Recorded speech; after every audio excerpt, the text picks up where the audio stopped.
लद्दाख में बड़ा हादसा हो गया है। लद्दाख के दौलत बेग ओल्डी इलाके में सेना का टैंक दुर्घटना का शिकार हो गया।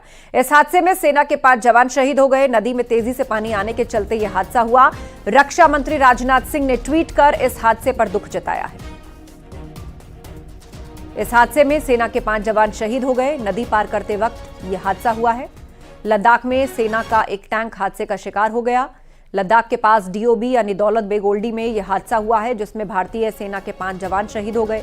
रक्षा मंत्री राजनाथ सिंह ने इस घटना पर दुख प्रकट किया है। सोशल मीडिया साइट एक्स पर उन्होंने पोस्ट करते हुए दुख प्रकट किया है। युद्धाभ्यास के दौरान बताया जा रहा है कि यह हादसा हुआ। नदी पार करते वक्त T-72 टैंक फंस गया और नदी में अचानक पानी आने से यह टैंक फंसा। इस हादसे में 5 सैनिक शहीद हो गए।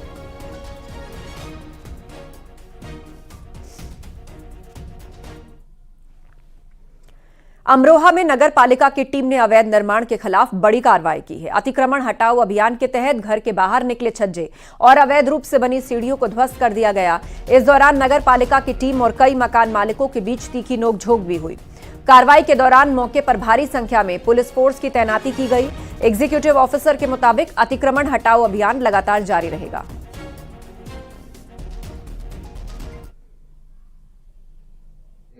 वार्डों में कई सड़कें जो है, नाले जो है वो वर्तमान समय में प्रक्रिया देने बन रहे हैं, जबकि नालों के लोगों द्वारा इंक्रोचमेंट कर रखा गया है तो नाले नहीं बन पा रहे थे।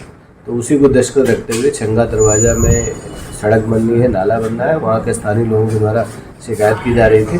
तो उसी को दृष्टिगत रखते हुए आज नगर पालिका द्वारा अभियान चलाया गया और छंगा दरवाजे में जो सड़क बननी थी उस पर जो भी अतिक्रमण था, आज हमारी टीम के द्वारा जेई जलकल पूरी टीम ने मिलकर जो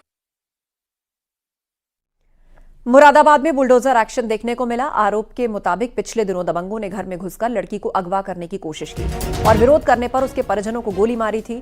इस मामले की जांच के दौरान आरोपियों पर जमीन कब्जाने का खुलासा हुआ। जांच के बाद पुलिस और राजस्व विभाग की टीम ने आरोपियों के अवैध कब्जे पर बुलडोजर चलाया है। इस मामले में मूंढा पांडे थाने के मौजूदा प्रभारी और तत्कालीन थाना प्रभारी को सस्पेंड कर दिया गया है और आरोपियों की गिरफ्तारी के लिए कई टीमों का गठन कर दिया गया। पुलिस ने मुख्य आरोपी पर 25,000 का इनाम रखा है।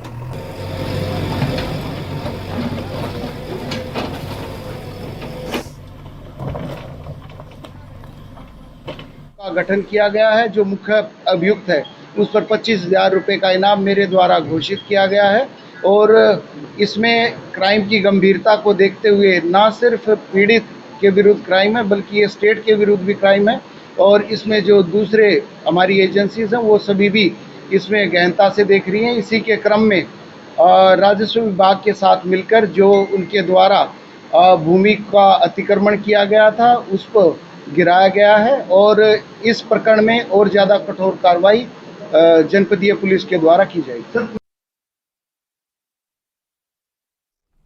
गाजियाबाद के अंकुर विहार इलाके में एनकाउंटर हुआ है और इस एनकाउंटर में एक अपराधी ढेर हो गया। दरअसल यह हिस्ट्री शीटर बदमाश को पकड़ने आई दिल्ली पुलिस की टीम को पिस्टल दिखाकर बदमाश मन्नू उर्फ सोहेल को छुड़ा लिया गया और उसके बाद जब घटनास्थल पर गाजियाबाद पुलिस की टीम पहुंची तो बदमाशों ने फायरिंग कर दी। इसमें हेड कांस्टेबल के कंधे में गोली लगी। पुलिस ने इसके बाद बदमाशों की घेराबंदी की और बदमाश मन्नू के भतीजे को पकड़ लिया। हालांकि इस दौरान उसकी पिस्टल लोडेड थी और पिस्टल छुड़ाने के प्रयास में गोली चल गई। मौका देकर मुख्य आरोपी मन्नू वहां से फरार हो गया, लेकिन लोडेड पिस्टल से निकली गोली आरोपी रेहान की पैर में जा लगी। इसके बाद हेड कांस्टेबल और आरोपी रेहान को इलाज के लिए अस्पताल ले जाया गया, जहां रेहान की मौत हो गई।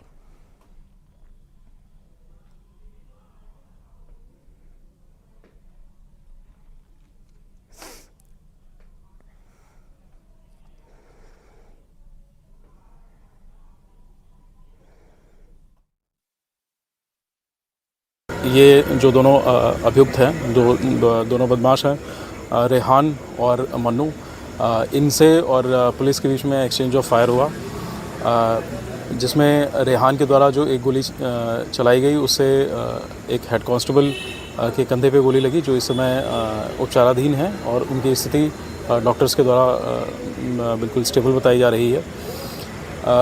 इसी दौरान जब रेहान को कब्ज़े में लिया जा रहा था और भी जब घटनाक्रम चल रहा था तो उस दौरान रेहान को एक गोली उसके जांघ में लगी इसके पश्चात तत्काल उपचार हेतु रेहान को अस्पताल में भर्ती कराया गया, जहां से उसे जीटीबी अस्पताल में रेफ़र किया गया था। और कुछ देर पूर्व सूचना प्राप्त हुई कि जीटीबी अस्पताल में इस बदमाश रेहान की उपचार के दौरान मृत्यु हो गई है।